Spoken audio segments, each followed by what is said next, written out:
Hello students, how are you? Hope you all are fine. तो आज के हमारे हिंदी के लेक्चर में हमारा लेसन नंबर 10 है वीरता की मूर्ति जॉन। तो वो हम आज पढ़ेंगे। ओके, तो सबसे पहले आपको क्या करना है, आपकी फेयर बुक में लेसन नंबर 10 का हेडिंग देना है वीरता की मूर्ति जॉन एंड देन आपको शब्दार्थ लिखने हैं। ओके, तो चलो सबसे पहले हम शब्दार्थ देखते हैं। फर्स्ट है वर्ष। वर्ष मीन्स की साल, ईयर। देन छोर। छोर मीन्स की किनारा, एज।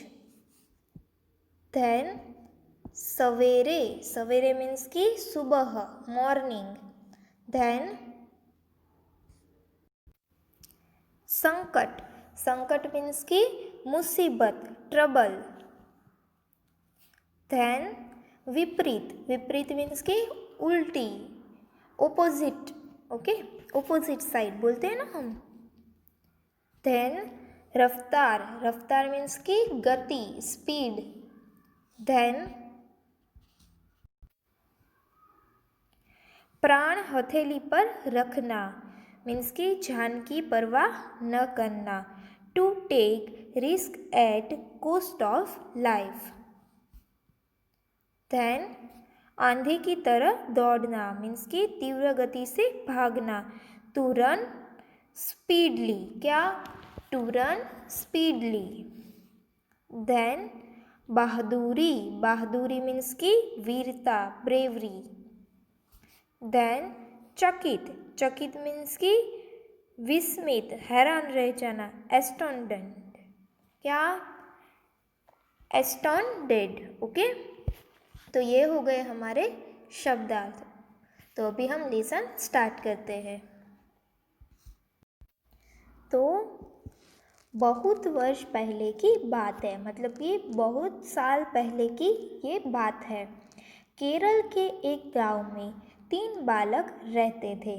तो ये किसकी कहानी है? केरल की। तो केरल राज्य था, वहाँ पे एक गांव था, उसमें ये 3 बालक रहते थे। एक का नाम था जॉन, दूसरे का नाम थॉमस और तीसरे का नाम था तीतन। तो ये 3 बालकों के क्या नेम थे? जॉन, थॉमस एंड तीतन। ओके, तीनों साथ ही खेलते थे और साथ ही पढ़ने जाते थे। तो केरल के एक गांव में 3 बालक रहते थे, उसकी ये कहानी है। एक का नाम था जॉन, दूसरे का थॉमस एंड तीसरे का तीतन था। ये तीनों साथ ही खेलते थे और साथ ही पढ़ने जाते थे। स्कूल में रविवार की छुट्टी थी। तो संडे होता है तब तो छुट्टी होती है ना, तो स्कूल में रविवार की छुट्टी थी। सवेरे के 10 बज रहे थे। तो सुबह के कितने बज रहे थे? 10 o'clock हो रहे थे। ओके, सवेरे के 10 बज रहे थे। तीनों बालक डुबरार नदी पर बने हुए रेलवे पुल पर खेल रहे थे। तो तीनों बालक थे, वो कहाँ पर खेल रहे थे? डुबरार नदी। नदी का नेम है डुबरार। ओके, नदी का क्या नेम है? डुबरार। तो वो डुबरार नदी थी, उसके ऊपर एक पुल, रेलवे पुल बना था। मतलब कि पुल तो था पर वहाँ पे क्या चलती रहती थी? रेल, ट्रेन चलती रहती थी, इसलिए उसको क्या बोला गया है कि डुबरार नदी पर बने हुए रेलवे पुल पर खेल रहे थे। तो वो तीनों कहाँ पर? देखो ये पुल है ना, पर उसके ऊपर क्या आती थी? ट्रेन भी जाती थी, है ना। तो वो पुल को क्या बोलते हैं? रेलवे पुल। ओके, तो वो तीनों बालक कहाँ खेल रहे थे? डुबरार नदी पर बने हुए रेलवे पुल पर खेल रहे थे। नदी छोटी थी, इसलिए पुल भी छोटा सा था। तो नदी बहुत बड़ी नहीं थी, नदी भी कैसी थी? छोटी थी, इसलिए पुल भी कैसा था? छोटा सा था। फिर भी पुल के बीच में दोनों तरफ एक छोटा सा छोर निकाला गया था। वो रेलवे पुल था, वो छोटा सा था, फिर भी पुल के बीच में दोनों तरफ एक छोटा सा किनारा, क्या? एज निकाला हुआ था, छोर निकाला हुआ था, जिन पर कोई भी आदमी रेलगाड़ी के आने जाने के समय वो छोर बनाया हुआ था। इसलिए जिन पर कोई भी आदमी रेलगाड़ी के आने के समय, मतलब कि कई बार रेलगाड़ी आ जाती है तो आने के समय खड़ा हो सकता था या बैठ सकता था।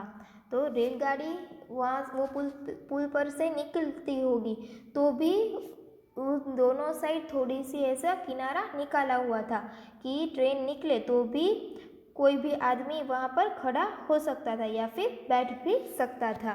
तीनों बालक खेल में डूबे हुए थे।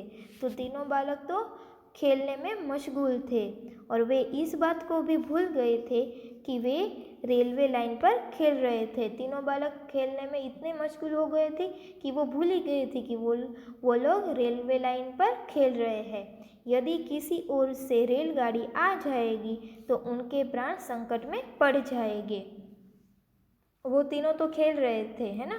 तो किसी ओर से मतलब कि दोनों ओर से रेलगाड़ी आ गई, मतलब कि किसी और से मतलब कि कहीं और से रेलगाड़ी आ गई तो उनके प्राण भी जा सकते थे, उसका जीव जा सकता था, है ना। अचानक एक ओर से रेलगाड़ी आती हुई दिखाई पड़ी।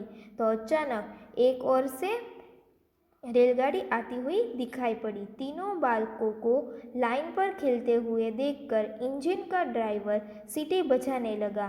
तो तीनों बालक तो खेलने में मशगूल थे, पर तीनों बालकों को देखकर इंजन का ड्राइवर मतलब कि जो ट्रेन चला रहा था उसका ड्राइवर सीटी बजाने लगा। गाड़ी बहुत तेज रफ्तार में थी, मतलब कि बहुत ही स्पीड में थी। इंजन की सीटी से तीनों बालकों का ध्यान गाड़ी की ओर गया। तो गाड़ी तो बहुत तेज आती है ना, तो उसकी तो बहुत स्पीड थी और इंजन की सीटी से वो ड्राइवर सीटी बजाता था, है ना। क्योंकि वो तीनों बालकों का ध्यान नहीं था, इसलिए वो ड्राइवर सीटी बजाने लगा। तो इंजन की सीटी से तीनों बालकों का ध्यान कहाँ पर गया? गाड़ी की ओर गया। गाड़ी सीटी देती हुई पुल की ओर बढ़ती आ रही थी। तो वो तो ट्रेन थी, वो तो बढ़ती ही जा रही थी। तीनों बालक डर गए। नीचे नदी थी, सामने रेल। वे जाए तो कहाँ जाए? तो तीनों बालक तो घबरा गए और डर गए। नीचे तो नदी है और सामने ट्रेन है, तो वो लोग जाए तो कहाँ पे जाए? तीनों बालक विपरीत दिशा में भाग खड़े हुए, मतलब कि तीनों बालक अलग अलग ऑपोजिट साइड में भागकर खड़े हुए।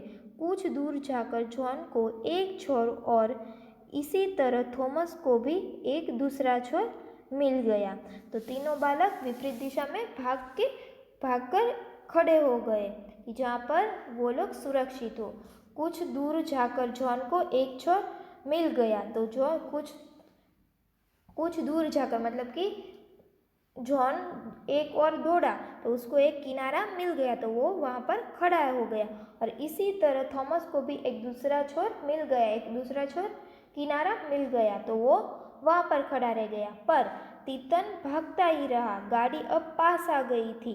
तीतन घबराकर लाइन पर गिर पड़ा। तो तीतन को कोई भी किनारा नहीं मिला, वो तो भागता ही रहा और गाड़ी और पास आ गई थी। और तीतन वो बहुत घबरा गया था, वो बहुत डर गया था। तो वो तीतन डरने के कारण वो लाइन पर गिर पड़ा। जॉन ने तीतन को लाइन पर गिरते हुए देखा। तो जॉन ने देखा कि तीतन लाइन पर गिर गया, तो वह यह सोचकर काँप उठा कि उसका प्यारा मित्र तीतन रेलगाड़ी के नीचे कुचलकर मर जाएगा। तो जॉन ने देखा कि तीतन रेल लाइन पर गिर गया है और वह यह सोचकर काँप उठा। उसको डर लग गया कि उसका प्यारा मित्र तीतन है, वो रेलगाड़ी के नीचे अगर आ जाएगा तो वो कुचलकर मर जाएगा। जॉन अपने प्राणों को हथेली पर रखकर आंधी की तरह दौड़ पड़ा। तो जॉन ने अपनी जान की परवाह नहीं की। क्या? अपनी जान की परवाह नहीं की और वो आंधी की तरह मतलब कि बहुत तेज दौड़ने लगा। वह तीतन को खींचकर एक और दुबक कर खड़ा हो गया। जॉन ने अपने जान की परवाह नहीं की और वो बहुत ही तेज दौड़ा और उसने तीतन को खींच लिया। और दूसरी तरफ एक और वहाँ पर जगह थी, वहाँ पर उसको खींचकर वहाँ पर खड़ा हो गया। गाड़ी धड़धड़ाती हुई निकल गई और दूर जाकर खड़ी हो गई। तो गाड़ी तो धड़धड़ाती हुई निकल गई वहाँ से और दूर जाकर खड़ी हो गई, क्योंकि ट्रेन को तो हम ब्रेक मारे तो भी वो कहीं दूर जाकर वो खड़ी रहती है ना, इसलिए ड्राइवर ने ब्रेक मारी थी पर वो वहाँ तक पहुँच नहीं पाया। वहाँ से तो ट्रेन निकल गई पर थोड़ी दूर जाकर ट्रेन खड़ी हो गई। गाड़ी के गार्ड ने नीचे उतरकर तीनों बालकों से पूछताछ की। तो गाड़ी का वहाँ पर दूर जाकर खड़ी हुई और गाड़ी का जो गार्ड था उसने नीचे उतरकर तीनों बालकों से पूछताछ की, मतलब कि कुछ क्वेश्चन पूछे उसको। गार्ड जॉन की बहादुरी देखकर चकित रह गया। वो शॉक हो गया कि इतना छोटा सा बच्चा ने कितनी बहादुरी दिखाई, उसने अपनी जान की भी परवाह नहीं की, इसलिए वो हैरान रह गए। उसने जॉन को शाबाशी दी। केवल गार्ड ने ही नहीं, उसे सारे देश ने शाबाशी दी। भारत सरकार ने भी जॉन का सम्मान किया। सचमुच जॉन सम्मान के ही लायक था, बहुत बड़े सम्मान के लायक। तो जॉन ने बहादुरी से काम लिया ना, इसीलिए गार्ड ने भी उसको शाबाशी दी और पूरे देश ने भी उसको शाबाशी दी और भारत सरकार ने तो जॉन का सम्मान किया, उसको इनाम दिया, इसलिए जॉन सम्मान के ही लायक था। तो यहाँ पे हमारा लेसन नंबर 10 फिनिश होता है। Okay students, thank you students.